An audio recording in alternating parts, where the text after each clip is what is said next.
Jersey Jeopardy! Champ Jamie Ding talk strategy.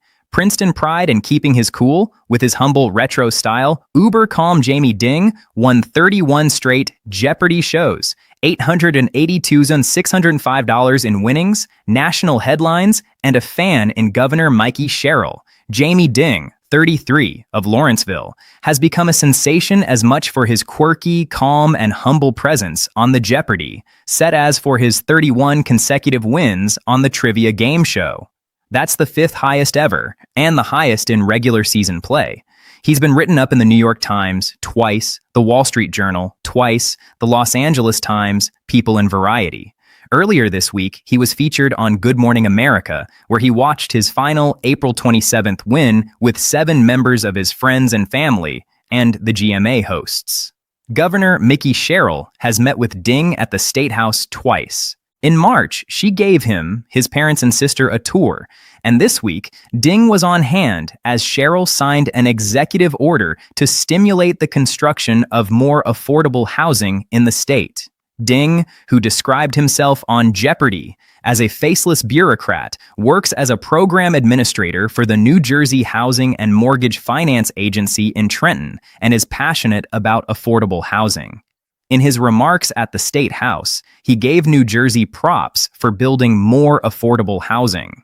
We're ahead of New York, Connecticut, Pennsylvania. If you're from one of those states, then shame on you, he said. Build more housing. Ding, who grew up in the Detroit area, the son of a neurosurgeon and high school math teacher who emigrated from China, has also spoken out for immigrants. On the show, host Ken Jennings clearly had a rapport with Ding. His humble demeanor, where he seemed surprised if he got the correct answer and impressed when others did, and his humdrum banter about his favorite color, orange, number 6, and letter F, seemed to tickle the former Jeopardy! Champ, who holds the record for consecutive wins with 73. We caught up with Ding for a post-Jeopardy! Chat. New Jersey Monthly. Have you been surprised by all the attention? Jamie Ding. It's been an amazing amount of attention. The Detroit Lions even did an Instagram post about me. Who would have thought that? It was also nice to be written up in the campus papers for Seton Hall. Ding attends weekend law school there, and Princeton, Ding was a biochemistry major there, and a copy editor for the Daily Princetonian. Being interviewed for a publication you used to work for is pretty cool. You had to tape 5 shows a day for weeks when you were on set in LA, yet you are described as drama-free and humble. How did you manage to stay so chill? I think the nerves were always greater before the game started. The game itself is very fun. Once it actually got going, you're just up there answering trivia, and I like that. I'm pretty good at staying relaxed in most situations. The last time I felt like I was losing control of my emotions was the playoff game between the Rams and the Bucks in 2022. I was rooting for the Rams, and they did come back to win. Maybe it's Barack Obama. He was always very calm, the phrase, grace under pressure.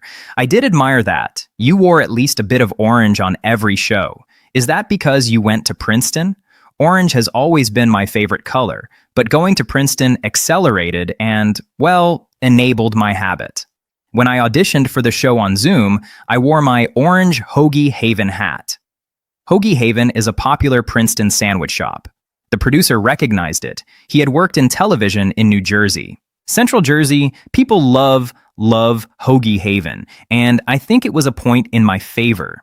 I have a lot of orange things, and I did wonder maybe being the orange guy might make me a little more memorable. Now, it's certainly part of my brand. Some of my friends have suggested making merch. How did you prepare for the show? I didn't make flashcards like some people do. That seemed like more work than fun. And the studying that I did, I don't think it added very much new knowledge. I can only think of one question where prepping helped. That was about the TV show industry. My sister, Jessie, a lawyer, had helped me with pop culture. I didn't know much about it.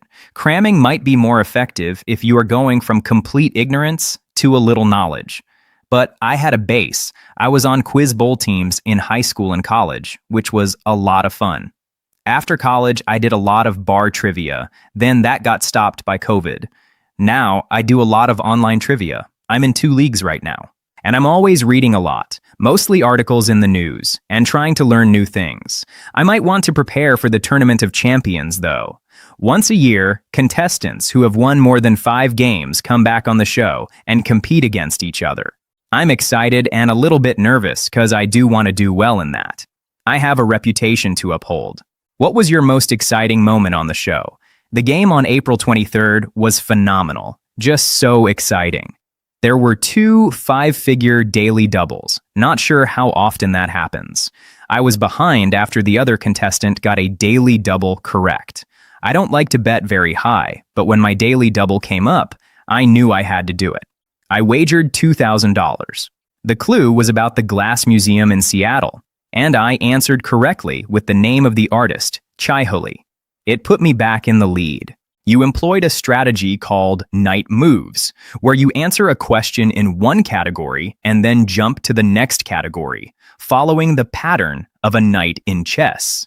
Did you invent that? That was just something random I decided to do. I'm not the first person to bounce around the board. That's been happening since Chuck Forrest pioneered it in the 80s. I might be the first to do night moves specifically. I thought it would be fun.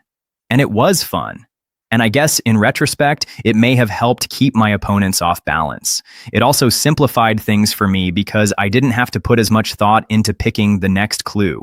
Any other strategies you can reveal? I'm happy to reveal anything. The internet has a lot of advice on Jeopardy, strategy, and I think most of it's correct. The strategy on wagering is pretty well established. The thing that I did do is buzz based off the sound of Ken's voice, rather than by the lights on the board. You can get in faster if you time your buzz to when Ken finishes speaking. I also practiced buzzing in quickly using a retractable highlighter. Are you back at work? How have you managed to juggle your job with your trips to Los Angeles to tape Jeopardy? I'm back at work. They've been great and have given me the time that I need. But I like my job, and there are some tasks and projects that need to get done and I want to see completed. And yeah, I enjoy working. What will you do with your winnings? I would like to donate some and put the rest in a high-yield savings account. On my list of charities is the New Jersey Leadership Collective. I did that program back in 2020, training young progressives, supporting trans people, supporting immigrants. There's a lot of need out there. When do you graduate law school, and what do you plan to do as a lawyer? I graduate next May. I'd like to share my legal knowledge by doing policy and government work rather than as a practicing lawyer. At least that's the current plan. Well, Mikey might have a job for you when you're done. Yeah, who knows?